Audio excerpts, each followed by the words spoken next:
Hello and welcome to episode 116 of MMO Weekly, presented as always by Chitty's Cheesesteaks. I'm your host, Sal Manzo, joined by MMO's very own Mathias Altman-Kurosaki. Mathias, great to see you. I know you had a little bit of some tough luck last time the Mets had their homestand. We'll talk about that, but big series win against a really good Padres team. So just kind of want to get your initial reactions here. Yeah, they absolutely needed that. It was their first series win since the series in Detroit. And, the Padres are a team. I know they're still 4 back of them, for the second wild card spot. But that was very, very much needed for this team just to get some positive momentum going after that 8-game losing streak. I really thought the last game of the Texas series, it felt like maybe it was the start of something with that walk-off home run by Alonso. And it looked like they actually did sort of carry it. I mean, they bounced back really nicely from a Game 2 defeat. They came out firing in the first inning and rode it to an easy win. Yeah, no, like you said, I would say for the majority of this series, the bats really came alive here. I know we'll talk a little bit about Soto and stuff like that. But it was a big series win here against a team, like you said, the Mets are 4 back of. I don't know if they're going to be catching them with 9 games left. But just as far as a confidence booster goes, winning a series, like you said, after losing 8 in a row, is much, much needed. Pitching on the pitching side, I should say, Jonah Tong had a nice bounce back today, had 5 innings. He pitched, I think, to 1 earned run. Pitched very well. It's actually an unearned run. So. Right. Yeah. So he pitched very well, a lot better than he has the last couple of starts. I know we'll talk about kind of these young starters too. But I think if the Mets are going to do anything or get into the playoffs you're going to need, and we've talked about it a million times here, it feels like this season, the starting pitching to give them something and do it consistently.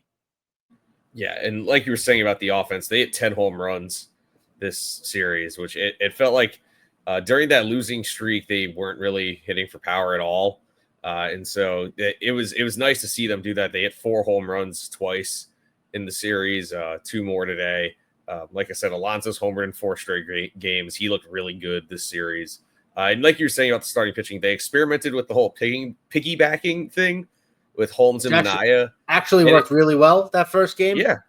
It worked really well. And Minaya, that's the best I've seen Minaya look all year. So sure. Maybe that's something to try in. Maybe next time they have Minaya start and Holmes come in after him. But if that's how they get wins, I mean, I'm all for it. I think that's sure. I mean, other teams have done it in the past. Heck, David Stern's old team has done it.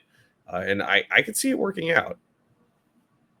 Yeah, I mean, you hope it can stay like that. Obviously, it kind of is a perfect storm in a sense. Like Holmes is creeping on this. I don't know if there's an official innings limit, but obviously, hasn't pitched this much in many years being a reliever. So to have that coupled with Minaya, who seemed to do well in that role, he got past. This year, it seems like he pitches 3 good innings, blows up in the 4th. He seemed to kind of get past that for the most part, obviously closing the game out, going the rest of the way.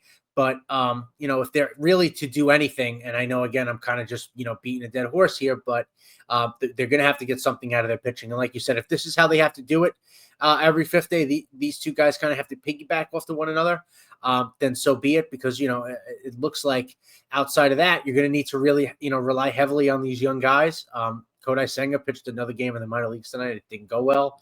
The Mets are kind of, they're throwing things against the wall and seeing what sticks, right? So they can get any sort of semblance of some good starting pitching over the last handful of games.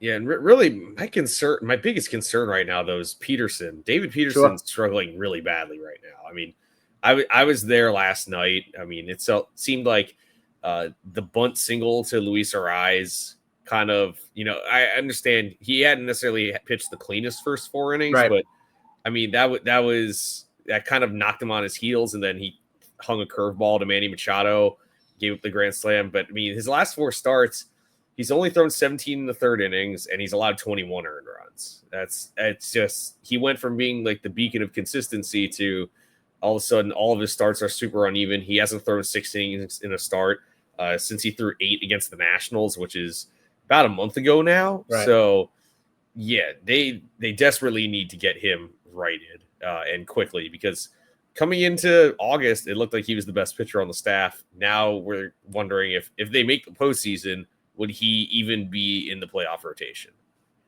Right. The Mets put up a stat last night at the beginning of, so I believe of the first 21 starts of the year, he had a a sub 3 ERA, and the last 7, obviously that doesn't include last night. It's like almost 8. So to your point here, you don't know if it's dead arm, fatigue, whatever. It seems like it's like you said, you don't even know if they make the playoffs, if he'd be in the postseason rotation, which is kind of crazy. Thinking about the first half of this year and last year, how he was. You thought he really turned the corner, but it just kind of shows how 162 means everything still. And, it's a tale of kind of two halves. So, yeah, I really don't, there's not much to say. Like you said, the bunt single might have kind of started things off there. Like the wheels started falling off, but it just seems like in general, he can't seem to get himself out of the beginning. When it snowballs over these last now almost 10 starts. And it's alarming, like you said, especially because, like I mentioned, Kodai Senga is in the minor leagues. He's not pitching particularly well. So you don't know what you're going to get there, if you make the playoffs or win or whatever. So there's, questions there. And again, it just goes back to now you're going to rely on 3 rookie pitchers, which, is not a real system for success. So, I know Stearns, it worked last year as far as signing these kind of,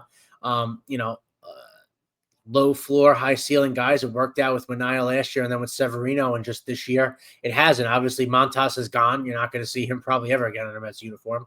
And just the way that things are going pitching wise in general, it's not something that they seem to have addressed as much as they needed to, getting quality major league arm depth, and it's biting them now. Right? Yeah, I will say it's a little unfortunate about, Canning tore his Achilles. He was off to a pretty solid start. Sure. He tears his Achilles. Senga gets off to this amazing start and then hurts his hamstring. And I would like to see, thinking about, going forward, I would like to see him maybe get a more established arm. I understand it looked like, I think Clay Holmes, I know that he has struggled, more recently, but I think they've gotten basically everything they could have asked out of him as a starting pitcher. I don't know if he's a starter going forward necessarily, but I understood that, and put it this way, he's getting paid $4 million less per year than they gave Montas. So, right. I think, there is some bad luck there. I mean, Manaea got hurt too. Mm-hmm. And obviously he struggled since then, but I think, the Montas signing is a dud at this point, unfortunately. Like you said, he's probably not throwing another pitch for the Mets. But I think going into the playoffs, it's sort of becoming clear that the kids are the 1, 2, and 3 in the rotation. Sure. I mean, McLean is easily the number 1 right now. I cannot believe I'm saying this only a little over a month after he debuted. Yeah. But a 1.19 ERA right now. He's attacking the zone. He's not really walking a lot of guys. Mm-hmm. His pitches move like crazy. He's the clear number 1. Then Tong and Sproat have, the 3 of them combined through their last turn in the rotation went 17 innings and no earned runs. Right. So, yeah, I think these 3 guys, if they make the wild card series, those are probably the 3 guys who start those games. It's a wild thing to say. And to your point, this is beyond this year, but Stearns is going to I know his philosophy isn't to pay pitchers. He likes to pay the position players. They're going to need someone to anchor this rotation. Somebody with a name, someone that can give them innings, that you're not, hoping you can get a high ceiling with someone that's established that, but that's neither here nor there now because they have 9 games left and hopefully playoffs to play. But to that point, something that's very alarming with this team seems like the total opposite of last year. The Mets are now 0-65 when trailing a game after 8 innings. I don't even know just math-wise how they didn't run into a win here and there this year. But, that feels like the complete opposite of last year's team, especially in the second half. They just never felt out of the ball game no matter what. And this team, to this point, has not showed that sort of fight. It's been up and down all year for them. So I just kind of want to get your thoughts on a stat like that and, if how telling you think that is. It's really hard to fathom. That's the thing. Because they're the only team in the majors that doesn't have a 9th inning comeback this year. Yep. But they've had games, they've had those moments like in San Diego in July where Ronnie Mauricio hit the game-tying home run off Robert Suarez. Sure. Like, that was a huge moment, but they immediately lost the game right after. Right. And what I've noticed this year, and I mean, I was at both games where Soto missed those game-tying home runs by, like, I don't know, a couple of feet because it went foul. Like, those are moments last year. Those balls probably stay fair. I don't know what it is with this team this year, but they're not getting anything to go their way. I mean, even the way the game ended last night with the comebacker right at Suarez, like, you know, I bet last year that probably goes through, and then maybe Alonso comes up and hits a game-winning home run or something like that. Yeah. But I don't know how much to read into it, because I can't say that they're necessarily out of any game. They know how to. I mean, yesterday they made the game interesting. Right. I mean, it was 6-2. They made it 6-4. They got the tying run to the plate, bombed the ninth inning with Soto up, but they're lacking that killer instinct for some reason. I don't know how it can be fixed. I don't know if that's a hitting coach thing. Is it?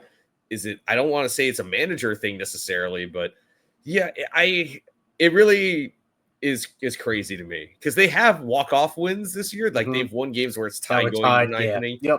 They've rallied to win games, but that ninth inning comeback thing, it's got to happen eventually. I feel like I don't know when. Are they going to save it for the playoffs? If they make it there, is it going to happen this weekend? I'm just waiting for something like this to happen. I'm not going to say they haven't had a signature moment necessarily, but a ninth inning comeback would be something nice to have.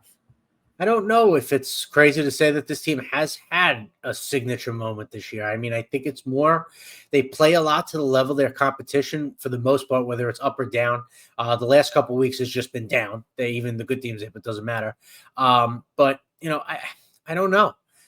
Again, it just feels like, and again, like you said, it's not like they're out of games. They're still in. It's just if it's a luck that has to do with it, like you said, balls going fair or foul that last year seemed to go fair as opposed to this year. You know, it's very strict for a team that's this loaded and that have a lot of veteran guys. It doesn't seem like it's a lack of effort. It doesn't really like the 2023 team in the sense that guys just weren't doing the right thing. You hear in reports that they weren't really busted. This team seems like they're doing everything the right way. They've talked about it. It's just things haven't really broken their way, you know, in the stuff that they can't control. Yeah, it's really, you know, like you were saying, in 2023, you know, things really snowballed early in the season, and it was kind of hard to mount a comeback after that. This year, they got off to that great start. They've had a lot of rough losses over these last few months. That's a lot of close games that they're losing too. Sure. You know, you can blame it on the bullpen. You can blame it on situational hitting.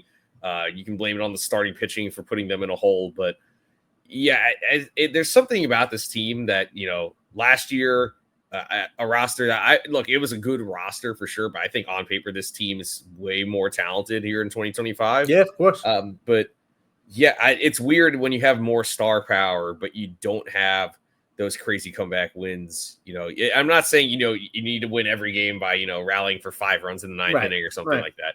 But, you know, you do want, you know, a couple of those wins where, you know, at the end of the year or, you know, 10 years down the line, fans are going to remember those wins. And right now, you know, I've seen, you know, Francisco Lindor hit a walk-off home run on my birthday. That was great this year. You know, they've had other walk-offs. Pete Alonso just hit one on Sunday to end the losing streak. But yeah, those comeback wins are ones that stick with people. And yeah, they haven't put together. It feels like they're great at, like, you know, loading the bases or something. Yeah. And then striking out twice, or, you know, it's a lot of those moments that really leaves fans hanging, and it's those losses people talk about where you just like are stunned for 30 minutes after the game. There have been a lot of those. Yeah, no, for sure. And another thing too that, you know, I think we kind of have to talk about is the trade deadline. You know, it's just on paper, I think we all said the Mets had a great deadline. For the most part, guys have to, you know, back it up, and they did. You know, it looks like Helsley and Mullins, huge disappointments. I think Rogers has been good. Soto's been pretty good. You know, I just think that for the most part, you know, you take those, you go for the swings at the deadline. Sometimes they work, sometimes they don't. For the Phillies, it worked between Duran and Bader. You know, they caught guys that are hot. And, you know, as far as the Mets go, it didn't really work out. I think that I don't know how much a big part. I think for the bullpen, it obviously is a part of it. But in general, it's just one of those things where just guys, you hope that going to be hot for a few months. Kind of wasn't the case. Yeah, and that's the thing is, like you were saying, like Harrison Bader, not necessarily an offensive threat, right, until he got to Philly this year. Sure, right. It's just one of those trades that happened to work out well, right? You never know. Yeah. And like I understand that I wasn't expecting anything crazy from Cedric Mullins, but he's done way less than any of us could have expected. And I understand he's taken a couple of good swings over the last few days. So maybe he's turning it around a little bit, especially with Tyrone Taylor coming back. Maybe he feels the heat of that. But Helsley has been the biggest disappointment to me. Sure. This is a guy who's a two-time All-Star who set a franchise record in St. Louis last year, 49 saves. He has this great pedigree, but with the tipping pitches and just everything seems hittable. He's just gotten tattooed. Rogers, the thing with Rogers, he doesn't get a lot of swings and misses. But I think he's been a solid addition. I would gladly take him back on the team next year. Soto got off to that great start, but he has a 8.59 ERA over his last 7 games, and his ERA is 5.52 over his last 15 games. So it's not been pretty for him either. So on paper, like we were saying, on paper, this was a good deadline, and I can't really blame Stearns for it. It's not his fault. These guys just like magically became worse when they got here. Sure. So, I mean, I think really, like I said, I can't say Stearns necessarily had a bad deadline. I mean, nobody could have predicted all of this happening. Absolutely not. But I would like to see more out of Mullins. And the other thing I kind of wish is that they had gotten another starting pitcher. I know that the tough thing is that center field and starting pitcher, there weren't a lot of options on the market. Sure. So they kind of got the hand they were dealt, and these are the results they've gotten. Yeah. No, it's true. And again, and that's to that point. It's that's the risk you take at the deadline, right? You never know who's going to be hot and who's not. In the case of the Mets, it kind of didn't really work. On paper, it did, and the Phillies got guys that's just especially in the case of Harrison Bader, really hot. It's not something you really expect, but that's especially against the Mets. Especially against the Mets. And that's not something you can predict, right? That's why it's a trade deadline. You hope for the best, but it's just kind of one of those things. It is what it is now. But kind of, I guess, moving on from that a little bit, talking about, I guess, pitching. I know you were I want to touch on it. Just Jacob Duran come back to Citi Field pitching against the Mets. Obviously, he pitched well. The Mets didn't win. That was in the midst of that 8-game losing streak. But you were in the ballpark. Outside of him pitching well against the Mets, I just kind of want to get your thoughts on what it was like that night. Him being back there and everything, the reception and all that. I'm going to be completely honest. First of all, they played the tribute video a little too early. It was at 6:45. It was great though. It was a great video. It was a great reception from the fans who were there. I think that the 6-run top of the first inning kind of knocked the crowd on their heels. Sure. I think we were all expecting to hear Simple Man when he walked out, but after that 6-0 deficit, they didn't play it, and it felt like the crowd was kind of just out of it after that first inning. So it wasn't quite the reception that everyone thought when he took the mound, but I thought, when they announced starting lineups, it was really nice when he walked in from the bullpen. Like the fans were genuinely it seemed like they were grateful. Sure. I understand that everyone in the moment when he left, when it was announced that he was signing with the Rangers, everyone was pretty upset. But it didn't feel like there was everyone was still unhappy that he's gone. Obviously, everyone wishes Mets fans wish he was still a Met. But it was more like there was a lot of gratitude. He did a lot for this franchise, and he basically accomplished everything a pitcher can do in New York. So it was an interesting vibe. I bet if the game was closer and the team didn't get knocked around that first inning, it would have been a lot more different. Sure. But it was still great to see him back on the mound in New York. It was a long time coming. Yeah, and he's having a really good season coming back from Tommy John. He's learned to pitch the contact a little bit more, pitching at 80-90%, rearing back for that 100 when he needs to. But, he's credit to him. He's really bounced back from that at, in his mid-30s. So, You could wish him health, and when he pitches against the Mets again, hopefully the Mets score 6 runs in the first inning. But I doubt it. And also, I think DeGrom got 8 runs in the game, and that was the most. He never got anywhere close. I forget what they said. The most he got as a Mets starter was. I don't think he ever got anywhere close to 8 runs as a Mets pitcher. So that was kind of, I guess, a little humorous. I think I'm not sure about that because I do remember there was a game in 2015 where I think they scored 14 for him. Okay. I can't remember if that was a DeGrom start or a Harvey start, though. That's the issue I'm having. Gotcha. But I know that they like it was just when he was peaking in 2018 and 2019, they just like forgot how to score for him. He never did. He won every game 1-0 or lost. Yeah, it felt like it 2-1. Yeah, so it was like he had no margin for error when he was a Met. And I mean, look, the kids on the team right now are learning that sometimes they don't have any margin for error either. Yeah, right. But yeah, it's crazy. He comes back to Citi Field, and everyone always was lamenting the fact that they couldn't score for him, and then of course the Rangers come to town and they immediately score 6 for him. Yeah, no, I know. Imagine DeGrom they wouldn't score 6 runs for him in a month sometimes, but that's baseball, right? I guess that's probably one of the reasons why I left.